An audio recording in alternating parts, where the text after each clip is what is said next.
Salve, salve tricolores, sejam bem-vindos a mais um vídeo aqui do canal. E se você é novo, já se inscreve aí embaixo, deixa o like e também me segue lá no Instagram, AlemãoSPFC. E agora, sem enrolar, vamos pro vídeo de hoje, desejando um excelente domingo para todos vocês. Deus abençoe nosso dia, São Paulinos e São Paulinas. E começando com a novidade excelente de que esse vídeo é patrocinado pela 1xBet, que é a empresa para você fazer a sua fezinha. Eles proporcionam grandes ganhos e pagamento imediato. E hoje tem um clássico gigantesco no Paulistão entre Palmeiras e Corinthians, e a odd pro Palmeiras vencer em casa, né? Lá na Arena Barueri tá 1.6. E tem um time que eu sempre gosto de fazer uma fé também, que é o Cruzeiro. Vai jogar fora de casa contra o Democrata e a odd tá 1.5, rapaziada. Pra mim vale a pena fazer a fé nesses dois jogos aí, tá bom? E ó, a 1xBet vai te ajudar no seu primeiro depósito, te oferecendo um bônus de 100% até R$1.560. Então, colocou 100, vai ganhar 100, assim até os 1.560. E para se cadastrar é muito fácil.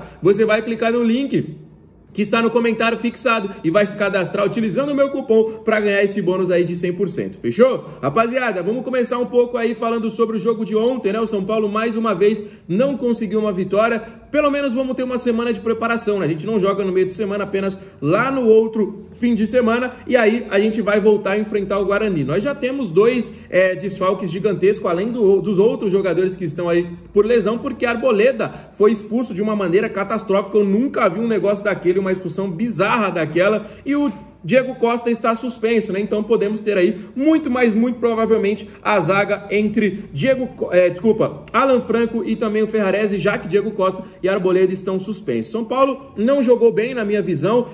Eu não consigo entender um time que entra com o Nicão e o Juan de titular. Não dá, rapaziada. Simplesmente não dá. O Nicão é horroroso. Não sei porque ele voltou para São Paulo. Quando estava o Dorival, ele voltou e já estava praticamente encaminhado com o Paranaense. Aí o Dorival saiu, tiveram uma nova chance, vamos dizer assim, e o Carpini tá dando oportunidade para um cara que é ruim, não tem o que falar. Nicão e Juan no ataque é pedir pra gente perder. E aí, no intervalo, eu achei que o São Paulo fez as melhores coisas, né? Que foi a entrada do Michel Araújo e também a entrada do Eric. O Eric tá pedindo passagem desde a estreia dele, lá na primeira rodada do Campeonato Paulista contra o Santo André. Ele já tinha entrado muito bem. Ontem fez o gol de empate, deu uma linda assistência pro gol da virada. Então, tá pedindo passagem aí o Eric, pra mim tem que ser o titular. Eu não achei que poderia dizer isso, mas dá saudade do Wellington Rato, né? Até porque tava jogando muito bem, né? Então São Paulo conseguiu aí esse empate, conseguiu assim, né?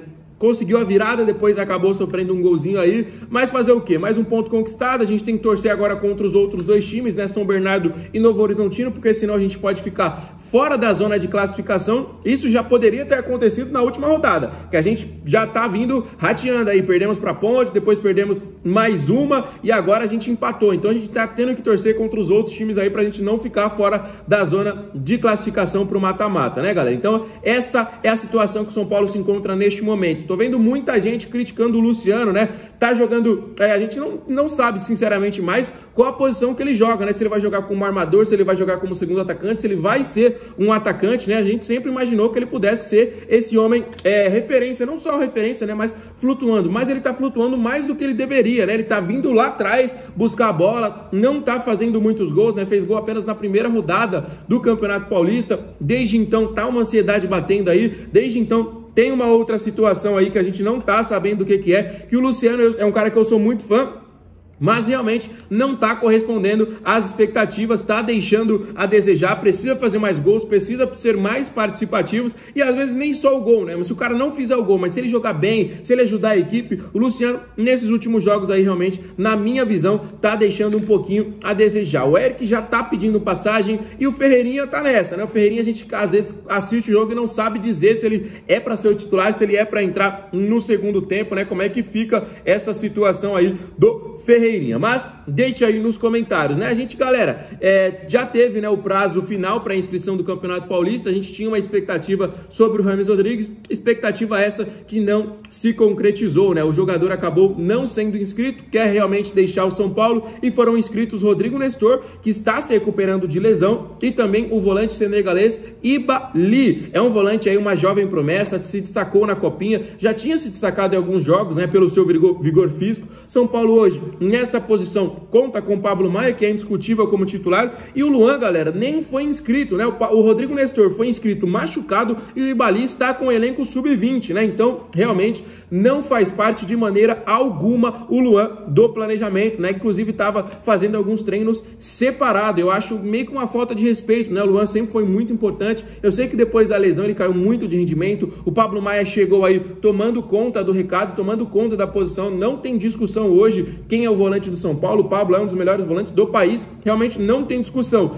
Mas o que fizeram com o Luan, eu sinceramente não concordo, né? Deixa aí nos comentários a sua opinião sobre essa inscrição que foi polêmica até o último momento. Todo mundo estava com a expectativa se seria o Rames, se não seria o Rames, né? Mas acabou aí sendo o volante Ibali e também o Rodrigo Nestor, que está machucado. O Rodrigo Nestor não vai jogar essa primeira fase. Vale ressaltar que a inscrição era para esta primeira fase. Depois, no mata-mata, todos os clubes podem fazer 4 alterações, né? Trocar algum jogador aí, algum eventual reforço, algum nome que, sei lá, voltou de lesão, alguma situação desta maneira. Então, o São Paulo utilizou apenas por utilizar, inscrevendo aí tanto o Ibali, tanto o Rodrigo Nestor, e mais uma vez o Rames fica de fora, né? Até uma falta de respeito com o torcedor assistir Nicão e Juan no ataque do São Paulo, enquanto um jogador como o Rames Rodrigues segue treinando aí diariamente no centro de treinamento. A gente vê os vídeos, a gente vê a capacidade que o cara tem e mano, não precisa nem disso, né? Até porque a gente já viu toda a carreira do cara na Europa, na seleção colombiana, em Copa do Mundo, e aí acontece o que acontece, realmente lamentável. Tem coisa que só acontece com o São Paulo, né? Não tem muito o que dizer, é só com o São Paulo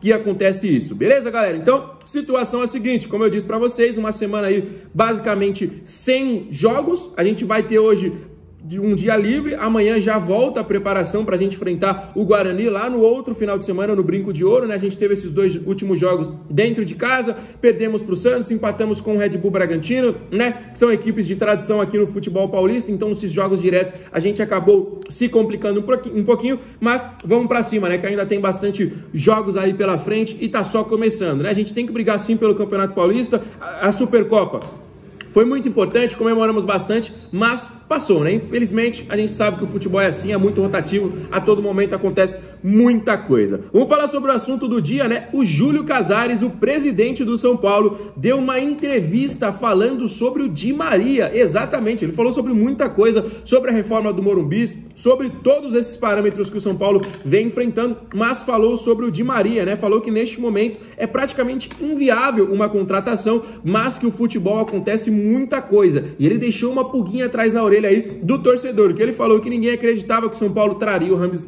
Rodrigues, São Paulo trouxe, ninguém acreditava na vinda do Lucas Moura, ninguém acreditava na vinda do Ferreirinha, uma renovação aí, por exemplo, do atacante Caleri, do atacante Lucas Moura. Então ele fala, né, que às vezes uma coisa é improvável e acontece, né? Foi isso que ele quis dizer. O Di Maria é muito difícil, que time que não gostaria de contar com o argentino, né? A gente viu recentemente aí ele mesmo dizendo que gostaria de jogar na equipe do Rosário, mas que poderia analisar algumas propostas do futebol brasileiro, né? O Grêmio procurou a sua situação, o Corinthians e também o São Paulo. Hoje, só para esclarecer para vocês, é muito difícil mesmo, mas se o próprio presidente disse que pode acontecer, né, que o futebol hoje e amanhã mudam muita coisa, né, que muitos jogadores que às vezes são vistos como impossíveis, acontece a transação, se o presidente falou, então vamos aguardar, né? A gente sabe da dificuldade, mas vamos torcer, né? Já pensou o São Paulo em um ano de Libertadores, podendo contar com um craque que é decisivo e que é campeão por onde passa, né? A gente